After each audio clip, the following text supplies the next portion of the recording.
In this video, we'll explore the story of Roman civilization starting from their legendary founding around 750 BC up until the advent of the Roman Empire in 27 BC. We'll encounter the early monarchical period, witness the ousting of the final king, and then embed ourselves in the near 500-year-long republican period that followed. We'll finally close up shop having grown familiar with the breakdown of Roman governmental norms and the rise of singularly powerful individuals in the late Republican period, which culminates with the ascent of the first emperor, Augustus. Rome's early period is shrouded in a haze of legend. The Roman legend of Rome's founding has it that it occurred in 753 BC, which isn't that much earlier than the end 8th century urban structure building and population growth unveiled by archaeology. Stories only known from much later place Rome's founding in a legendary context, with Romulus, descendant of the Iliad's Aeneas, killing his brother and contender for the throne Remus, thus establishing himself as the first king of Rome's history. A mere 6 kings are alleged to have followed Romulus in this largely mysterious monarchical period of Roman history. The monarchical period runs until 509 BC. The monarchy transitioned to a republican form, with the final king, Lucius Tarquinius, being ousted around 509 BC. But even before this dethroning, a senate had been introduced. The period of the Roman Republic would now run for a near half millennia before coming under the rule of its first emperor, Augustus, thus entering its empire phase. The Republic had a stratified voting system where the votes of the aristocrats and the wealthy weighed far heavier than those of the rest, and there were a number of successively powerful positions one could hold in government, culminating in the position of consul, of which there were 2. The consuls were the highest-ranking military commanders, and that was an important position to hold for the war-happy Romans. From early on, Rome was at war with her neighbors. Rome would end this period having conquered the Italian peninsula and then some. In this early stage of Roman conquest of the peoples of the peninsula, the defeated cities were most often given the status as allies or even half-citizens of Rome, with their aristocrats gaining full citizenship. It wasn't all sunshine and roses for the Romans, however. In the 390 BC Battle of the River Allia, Rome got routed by the Gauls, and the Gauls subsequently headed south, sacking and extracting wealth from Rome before heading back from whence they came. But the power of Rome grew, and war against the Latin League finished with Rome's dominance by 338 BC. By 290 BC, the neighboring Samnites had been subdued. The wars against the Etruscans resolved themselves in Rome's favor in this 3rd century BC, and by 264 BC, Rome had taken control of the Italian peninsula. With Italy under its belt, Rome goes to war in 264 BC with the power across the sea, Carthage. This is the first of the Punic Wars, so named for the Phoenician founders of the colony of Carthage. Rome builds up a fleet in 261 BC and sees some success, but in 255 BC, the Roman fleet is wrecked in a storm and building a new fleet commences. This new fleet got wrecked in yet another storm in 253 BC, and Rome started building another fleet. Rome would see further failure, most notably with the terrible 249 BC defeat in the naval Battle of Drepana. But the first of the Punic Wars ended in 241 BC with a favorable to Rome treaty negotiated in the aftermath of Rome's resounding victory in the naval Battle of the Aegates Island. Between the end of the First Punic War in 241 BC and the start of the Second Punic War in 219 BC, Rome got involved with Greece and fought the Gauls up north. After Queen Teutra of Illyria spurned Roman anti-piracy requests, Rome invaded in 229 BC and won. Rome left, with Teutra remaining in power as a now more friendly to Rome queen. They also left a client king over some of the region, and with other cities beyond these rulers' control as quote-unquote friends of Rome. Friend being a term more in name than in reality, with Rome having the dominant position. Friends soon found their autonomy curtailed through Rome's friendship. 225 BC saw Roman forces defeating the Gauls at the Battle of Telamon, After the Illyrian Client King attacked a Roman friend city, Rome returned to Greece and defeated him in 219 BC. There was another city Rome set out to aid militarily in 219 BC, Saguntum, and thus began the Second Punic War. In this second war against Carthage, Carthage had Hannibal at the helm of their military. Hannibal proved to be a far more than capable adversary. Hannibal invaded northern Italy and in 218 BC smashed the Roman army at the Battle of the Trebla. Rome raised another army, which Hannibal ambushed at Lake Trasimene, defeating them soundly. Rome raises a larger army, which Hannibal's troops surround and massacre at the Battle of Cannae. After marching on Rome and realizing he couldn't effectively besiege it, Hannibal was left to roam around and raid, which he did for more than a decade. Rome, meanwhile, took the fight to Carthaginian territory. By 206 BC, Carthaginian rule had been eliminated from Spain, and Rome invaded North Africa in 204 BC.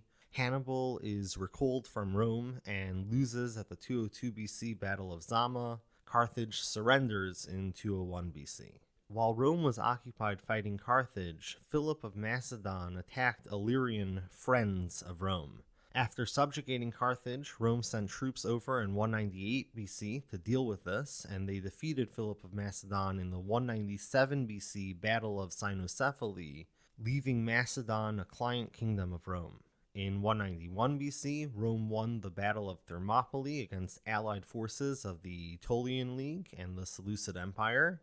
The Seleucid Empire was then under the rule of Antiochus III. The following year, in the 190 BC Battle of Magnesia, Rome defeated the forces of the Seleucid Empire, but Rome soon withdrew after coming to terms.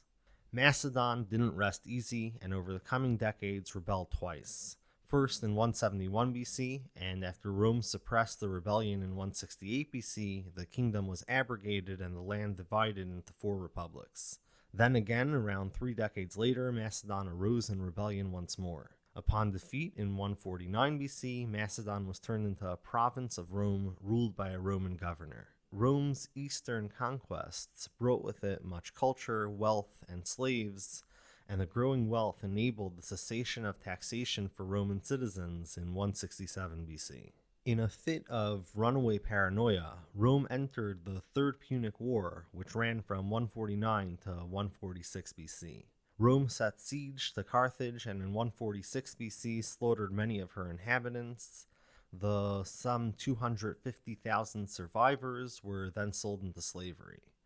That same year, in 146 BC, Rome put down a rebellion in Greece and, in punishment, razed Corinth, along with massacring and enslaving masses. With Rome riding high in manifesting barbarism and meting out cruelty, internally there were mounting frustrations.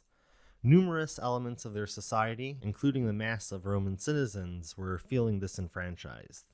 And soon, efforts emerged among the elite to fight for or against the people's interests.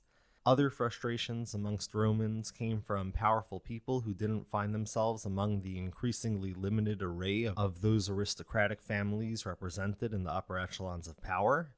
And of course, many of the non-citizens across the Republic desired citizenship. Over the next around 100 years, the governmental structure of Rome would see its boundaries bounded over, culminating in the first emperor in 27 BC. It starts with the election to the magistracy of tribune of a pro-the-people reformer. After being elected tribune of the plebeians in 133 BC, Tiberius Gracchus proposed reforms in favor of the mass of Roman citizens, including a cap on individual land ownership and land distribution of conquered territory to poor Romans. Tiberius brought his reform proposals directly to the people, seeking to pass legislation through their support rather than through the Senate. This wasn't exactly illegal, but it was unconventional and infuriated many powerful people.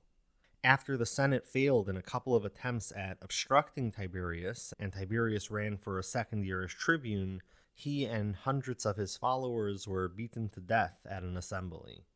The rise of politically motivated murders, increasing tensions between the poor and rich, and many other tensions besides, the growing tendency of armies to be loyal to an individual rather than to the state, along with other factors, soon led the Roman Republic into its apogee, the Roman Empire. We get started with Tiberius Gracchus's actions and then his 133 BC murder, but soon enough, in 123 BC, his younger brother Gaius is elected tribune and proposes even broader reforms than Tiberius did. One suggested reform was a grain distribution to the impoverished residents of the city of Rome. Gaius soon came under threat when the Senate declared an expansion of magisterial discretion to use force in defense of the state, upon which Gaius had to flee, and he soon killed himself rather than be killed at the hands of those hunting him down. As we near the end of the 2nd century BC, the figure of another Gaius, Gaius Marius, comes to the fore. First, in 107 BC, Gaius took over the North African campaign, where Rome was attempting to put down Jugurtha, who'd rejected Rome's demands that he split the kingdom of his father with his brother Adherbal, and had waged a successful war against Adherbal. Because the Senate refused to provide Marius with an army, Marius raised his own. At the time that Marius made his way over to North Africa, Germanic tribes had already invaded Roman territory. They'd won significant battles in 113, 109, and 107 BC, and afterward they invaded still further and won a major victory in 105 BC. Marius now returned to take over the war effort in Italy, and soon after Marius's return, Jugurtha was captured. Marius would defeat the next attempted incursion by the Germanic tribes in 102 BC. A couple of years later, Marius found himself in political hot water, and in 98 BC he departed to the eastern Mediterranean on an allegedly formerly made religious vow. In 91 BC, another tribune of the plebeians, Drusus, after proposing various reforms, was likely killed. These reforms included extending Roman citizenship to many Italians, something Gaius Gracchus had proposed as well. In the aftermath of Drusus's death, much of Italy rebels, demanding citizenship. As the war unfolded, in 90 BC, those Italians who'd remained loyal, along with those who agreed to return to Rome, gained citizenship, and by the end of the conflict, those successful in that in 88 BC Italy was solidly under Roman control, all of the peninsula had gained citizenship. The two major political factions in Rome at this time were led by Marius and Sulla. Marius took over Rome, while Sulla fought against Mithridates of the Kingdom of Pontus. Marius died in 86 BC, and in 83 BC, Sulla returned home. By 81 BC, Sulla had defeated the Marius faction, retaking Rome and having himself appointed as dictator for however long would be needed. Much political persecution followed. Sulla implemented pro-Senate reforms, and in 79 BC he resigned the dictatorship. Moving a decade ahead, the two men elected consul for 70 BC are Pompey and Crassus. They'd both aided in the prior year's suppression of the Spartacus-led slave revolt. In putting down the revolt, Crassus did the heavy lifting, while Pompey did a tiny bit at the end and gained most of the glory. More glory still would come for Pompey, who arguably inserted himself late in the game in the war against Pontus and gained much of the glory when Pontus was conquered in 66 BC. Pompey then battled Armenia, Albania, Bithynia, Syria, Judea, and Nabatea.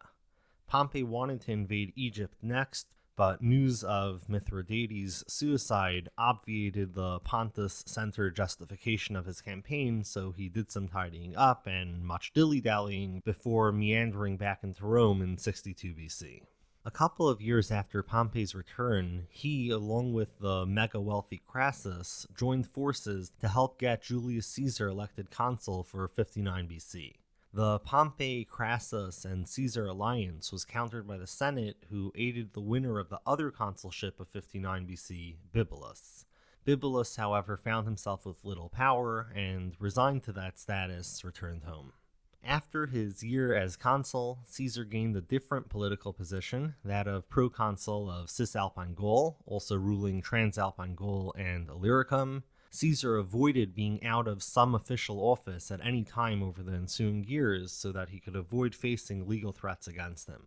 Now based in the north, Caesar wars successfully against the Helvetii, who were migrating through Roman territory against Caesar's wishes, and Caesar followed this with conquest into Gaul, attacking tribe after tribe. In 52 BC, rebellion broke out in Gaul, and in a battle where Caesar found his forces surrounded, he managed to bring about a dreadful defeat to his enemies, suppressing the rebellion. Caesar's tensions with the Senate came to a head in 49 BC. He was under pressure to disband his forces and end his proconsulship. He also faced the threat raised by a decree from the Senate, which enabled extensive authority of the various magistrates, this being a method the Senate had used multiple times prior to bring about the murder by some magistrate of the Senate's given enemy. With Caesar feeling the squeeze, he took his army and marched on Rome. While no army could be raised fast enough to fend off Caesar, over the coming years, he'd have to do much fighting.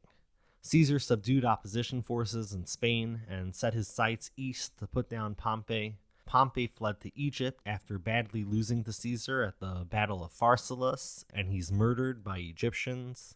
Caesar led his army to Egypt, where he set upon Pompey's forces and sided with Cleopatra in Egypt's civil war, soon placing Cleopatra on the throne of Egypt. Next, at Thapsus in 46 BC, Caesar soundly defeated an army raised by some senators.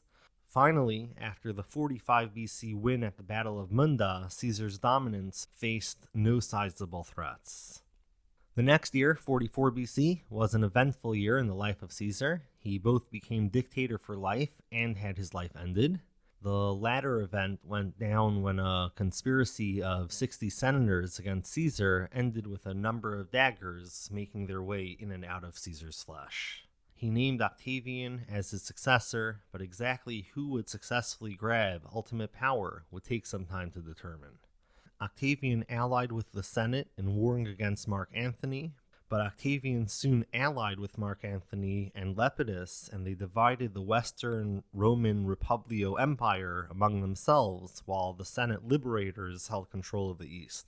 This anti-Senate alliance couldn't last, and sure enough, after the liberators were put down in battles near Philippi, Mark Antony took the East for himself. In 40 BC, Mark Antony and Octavian largely split the empire between themselves, with a weakened Lepidus maintaining power in Africa for the moment. But in 36 BC, Octavian gained Lepidus's troops' loyalty and thereby North Africa as well. Now it was time for Mark Antony and Octavian to think of each other. In 32 BC, they went to war, and in 31 BC, Octavian's forces beat Antony's at the Battle of Actium. Antony now fled to Egypt. In 30 BC, Octavian's forces were successful in Egypt, and Mark Antony killed himself. Octavian had the Senate grant him the powers of certain magistracies without him actually gaining the titles of the given magistracies. And in 27 BC, with Octavian gaining the title Augustus, we enter the period of the Roman Empire. While lovers of the Republic may mourn its end, Rome's greatest days were yet ahead. Over the coming hundreds of years, a slew of emperors would rule Rome. A division between governance in the East and West would eventually emerge, and there would even be a second capital city, designed in mimicry of Rome, built in the East. And so, even when the Western Empire fell, emperors would rule in the East until 1453 CE. In the coming video, we'll turn to considering the story of the Roman Empire until the barbarian-induced disintegration of the Western Empire.